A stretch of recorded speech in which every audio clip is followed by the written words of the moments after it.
Several hundred, sometimes thousands of meters below the surface of the oceans, there are creatures that seem to come straight from another world, these animals. They drift up from the depths, resembling airships or hot air balloons, and can be yellow, red, purple, or white. Some even have fins shaped like elephant ears attached to their heads, while others emit light or are simply transparent.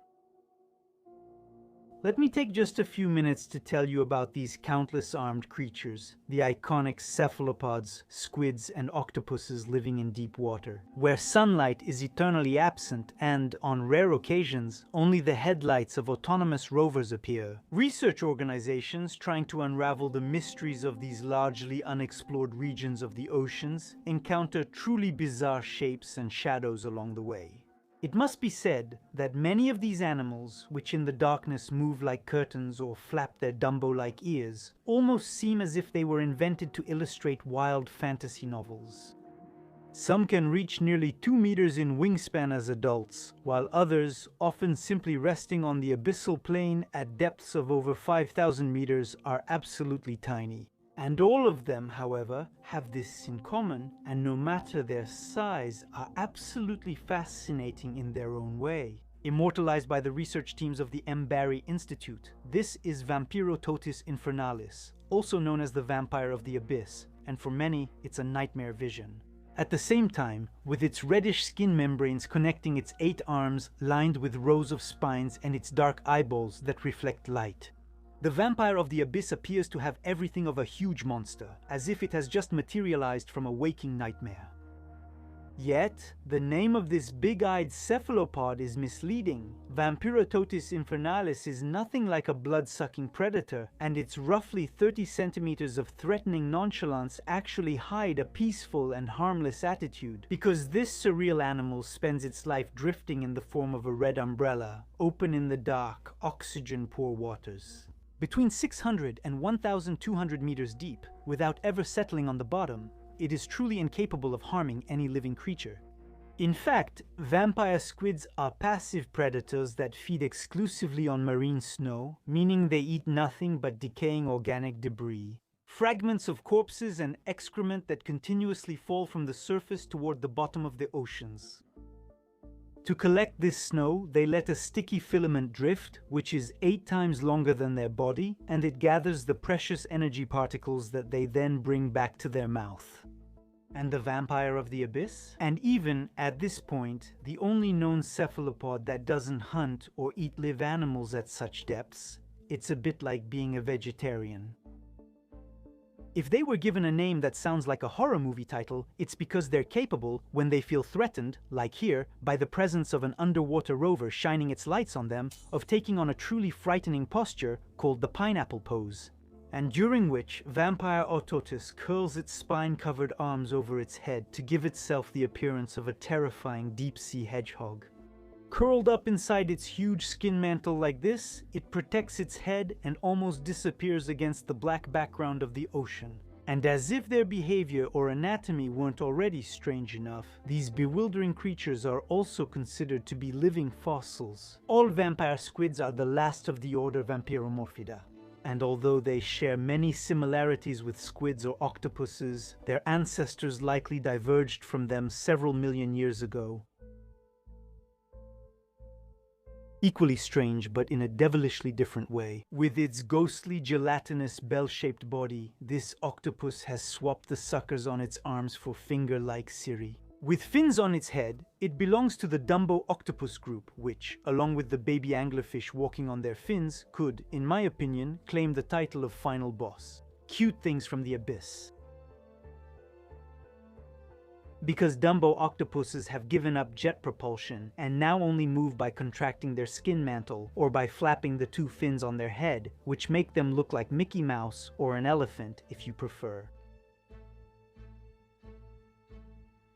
Among the dozens of Dumbo octopus species that have been identified drifting above the abyssal plain in all the world's oceans, some have been spotted at depths of up to about 7,000 meters. This makes these ghostly creatures the deepest living known octopuses.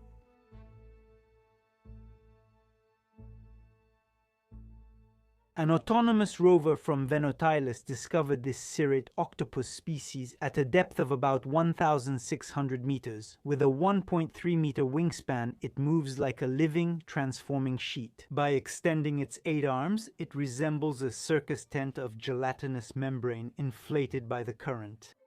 And then, after putting on a show for just a few minutes beneath the surface of our planet, this kind of extraterrestrial vanishes before disappearing. Sometimes it takes years of exploration and diving before you randomly encounter the same species again. So, even though a few captures have allowed us to learn a lot about the anatomy of these strange creatures, encounters are so rare and fleeting that their behavior still remains largely a complete mystery.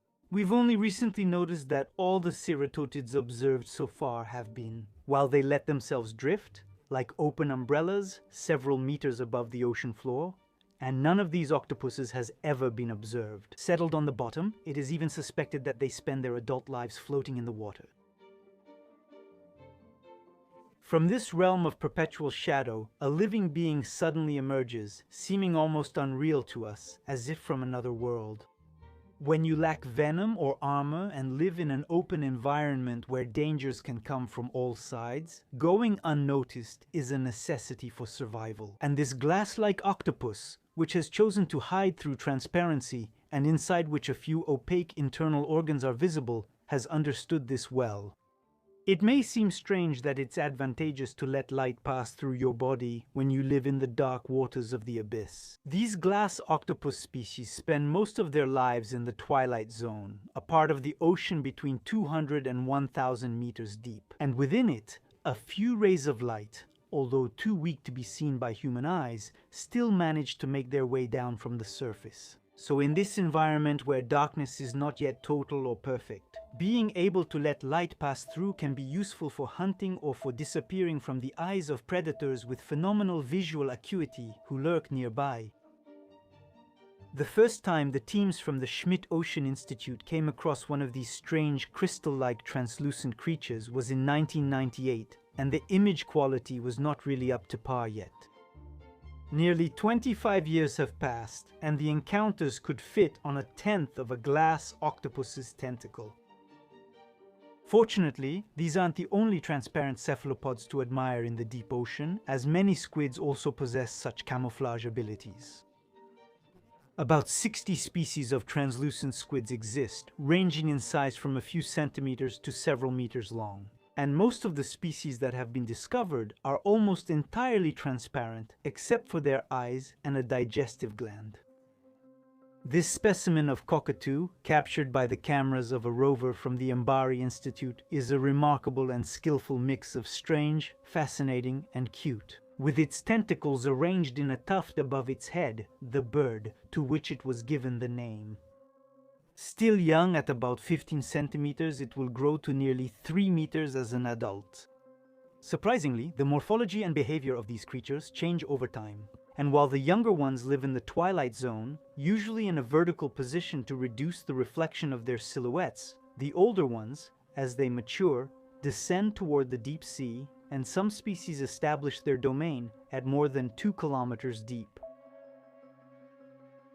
That's a young crested squid about 10 centimeters long, and like all members of its species, it will spend its life gradually moving away from the surface and therefore from the sun. When these images were taken, it was at about 1,300 meters deep, but its journey toward the abyss was really just beginning. This other species of glass squid, with bulging eyes and measuring around 20 centimeters, is frequently observed as an adult between 1,600 and 2,500 meters deep. When they are frightened, some Totonia pellucida have been observed performing astonishing metamorphoses, because they are able to change from this slender shape to that of a transparent water-filled sphere. And inside it, this astonishing creature pulls in its head and tentacles, and if, despite all that, the danger is still present, then, as a last resort, these squids with bulging eyes can inject ink inside their bodies, and thus visually transform into black bubbles suspended in the darkness. Often the sightings are so fleeting that it's hard to say exactly which species you're dealing with at first glance. And it's not uncommon for teams of biologists in charge of a mission to immediately send clips of encounters to colleagues who specialize in that particular species. Ask them to confirm their findings. Sometimes we encounter something entirely new. This little ghostly-looking octopus, peacefully resting at exactly 4,290 meters deep, was, at the time of this observation, a species that had never been described or likely even seen before. As for this adorable squid, just barely letting its big curious eyes stick out like a periscope, and in my opinion, it should be renamed the little purple creature, fiercely endearing. For years, it has regularly been observed buried in the sand along continental slopes and seamounts between 1,000 and 3,000 meters deep in the Pacific Ocean. And pretty much all the specialists were convinced that these little things were part of the cuttlefish family, cuttlefish that had lost their internal shells. Until it was realized, after sequencing their DNA, that these animals actually belong to the large group of 10-armed cephalopods, regardless of which group they belong to. If being adorable could serve as protection, then bobtail squids would be practically immortal.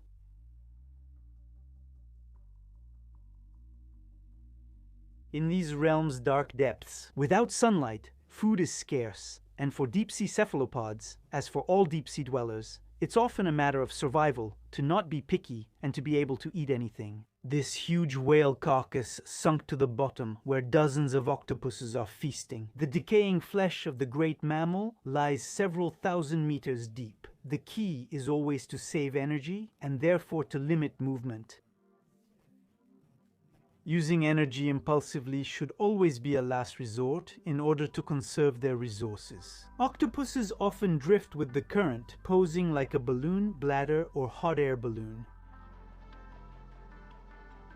Their peaceful, nonchalant movement is partly because their muscles lack resources to use when needed. In these cold, high-pressure environments, dissolved oxygen levels fall below 5, making high-speed movement for more than a few seconds nearly impossible. Blood in all invertebrates, including cephalopods, carries oxygen with hemocyanin, a rich molecule, copper, which gives their blood a bluish tint and transports oxygen overall less efficiently than hemoglobin does. Hemoglobin, which is rich in iron, makes the blood of vertebrates red and gives fish an advantage for sustaining prolonged effort. He really gave it his all.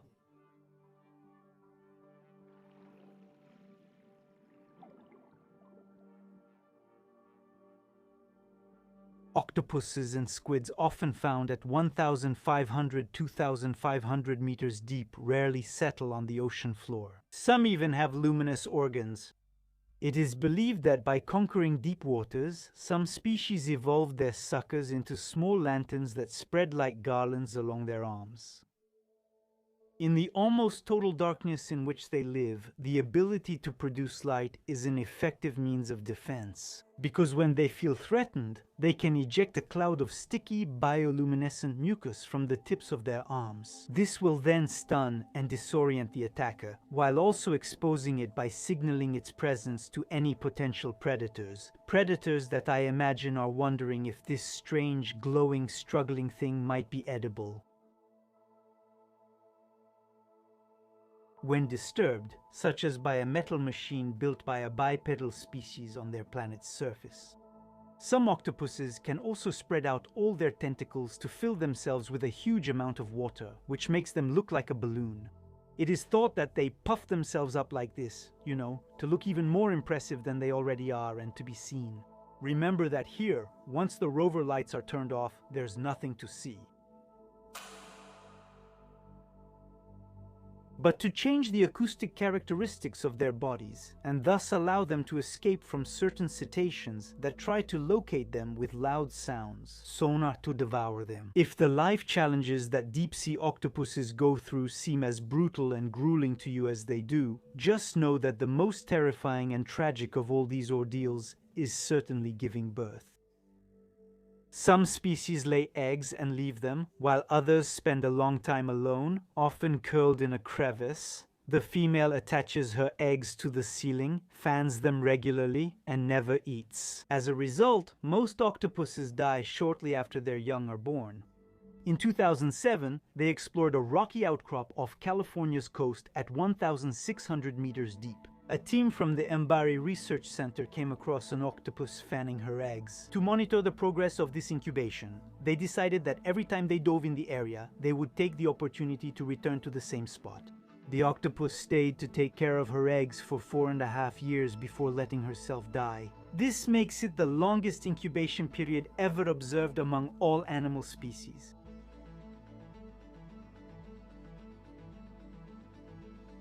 In 2023, teams from the Schmidt Ocean Institute filmed the hatching for the first time.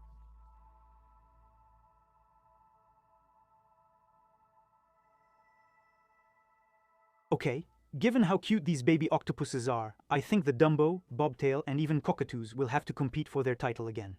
If this sad ending upset you, comfort yourself that the Vampirotuthis infernalis, who definitely don't do anything like the others, absolutely do not die after reproducing.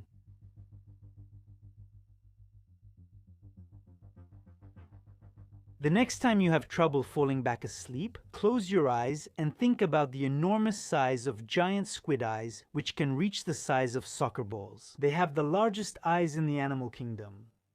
Note that these creatures sometimes wash up on beaches or are found drifting, sick, or lost at the surface. Though they can grow over 20 meters long, they have been seen in the wild fewer times than they have arms. Finally, among all these creatures without eyelids, living in vast stretches of cold pressurized black water, spare a thought for the eyeballs and the crooked faces of the jewel squids. This Histiotuthis heteropsis, captured by the teams at the Monterey Bay Aquarium Institute, didn't run into a door. No one repeatedly hit it on the same side of the head until it was deformed. Its smaller eye is sunken into its body and constantly looks downward, while the other, much larger one, literally sticks out of its socket and is oriented upward. That's because this squid has adapted to the unique features of the vast open ocean, to the twilight zone in which it lives. Living in open water. Usually found 400 to 1,200 meters deep, where the ocean offers no shelter, this squid has adapted to threats that can come at any moment from any direction, even above and below.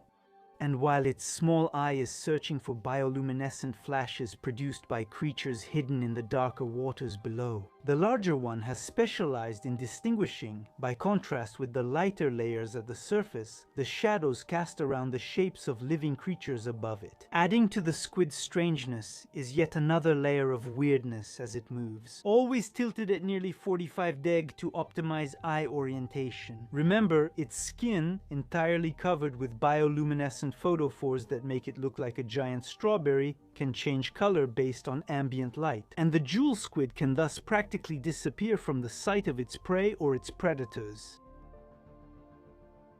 Even with this ability, they're only partly protected from sperm whales, because no fewer than 2,000 beaks belonging to them have been counted in the stomach of a single one of these large cetaceans found stranded.